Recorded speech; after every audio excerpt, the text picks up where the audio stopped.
ओम। आज का हमारा विषय है पुरानी खांसी।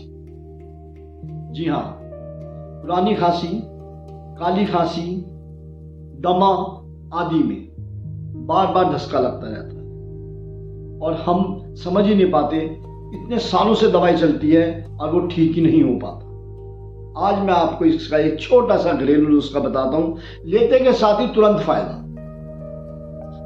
लिख लीजिए, एक मुलेठी का टुकड़ा छोटा सा, 2 काली मिर्च और 3-4 मिश्री के दाने। इन सबको लीजिए और दाढ़ में रख लीजिए। हल्का सा क्रश करके इसे चूसते रहिए। आप इसे दिन में 2 या 3 बार भी कर सकते हैं, खाने के पहले और खाने के बाद भी कर सकते हैं। पहले दिन से वो फायदा होगा जो आज तक आपको नहीं हुआ होगा।